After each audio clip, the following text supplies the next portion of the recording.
નમસ્કાર. રાજકોટ શહેર ક્રાઇમ બ્રાન્ચની મહત્વની સફળતા. વર્ષો જૂના હત્યા કેસમાં છેલ્લા 19 વર્ષથી ફરાર ફરતો આરોપી આખરે પોલીસના હાથે ચડ્યો.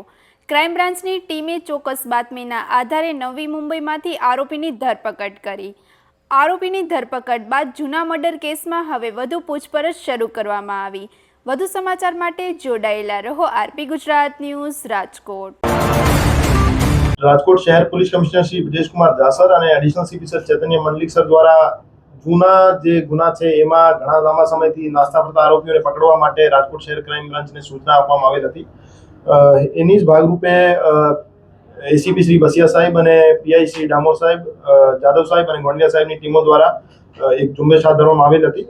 એમાં ભક્તિનગર પોલીસ સ્ટેશનના 2007ના એક મર્ડરના ગુનામાં નાસ્તો ફરતો આરોપી હતો કિશન ઉર્ફે કૃષ્ણા બહાદુર ખોજીરાજ ચૌધરી, જે મૂળ નેપાળનો રહેવાસી હતો.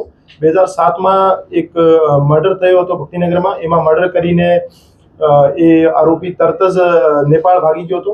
એના પછી 19 વર્ષ પછી રાજકોટ શહેર ક્રાઇમ બ્રાન્ચ દ્વારા એને પનવેલ નવી મુંબઈ ખાતેથી અટક કરવામાં આવેલ છે. આ બનાવમાં હકીકત એવી હતી કે 4 આરોપીઓએ મળીને એક ભાવેશભાઈ રાજપૂત નામના વ્યક્તિની, જેની ઉંમર 24 વર્ષ હતી, એને અપહરણ કરી અને એને ગળાના ભાગે તીક્ષ્ણ હથિયારથી ઈજા કરી એને મારીને વોકળામાં નાખી દીધો હતો. અને 10 દિવસ પછી એમની બોડી મળી હતી. અને એ ગુનામાં ત્યારથી એ જે આરોપી છે કિશન નાસ્તો કરતો હતો. તો રાજકોટ શહેર ક્રાઇમ બ્રાન્ચ દ્વારા એને 19 વર્ષ પછી અટક કરી અને એના વિરુદ્ધ કાયદેસરની કાર્યવાહી કરવામાં આવી છે. મંજુલાબેન નામની એક મહિલા આરોપી હતી જે મર્ડરના આ ગુનામાં અટક થયેલ હતી. અને બાકી બીજા જે 3 આરોપી છે, બીજા 3 આરોપી પૈકી એક કિશન ખોજીરાજ ચૌધરી છે અને બીજા આ સિવાયના 2 આરોપી જે છે હજુ નાસ્તા ફરતા છે. એને પકડવા માટે અમે કાર્યવાહી કરી છે.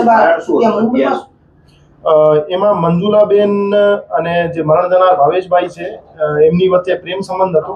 અને ભાવેશભાઈ રાત્રે દારૂ પીને મંજુલાબેનને ઘરે ગયા હતા અને ત્યાં માથાકૂટ કરતા હતા. તો મંજુલાબેને 3 જે બીજા નેપાળના રહેવાસી આરોપી છે એની સાથે મળીને હત્યાને અંજામ આપ્યો હતો.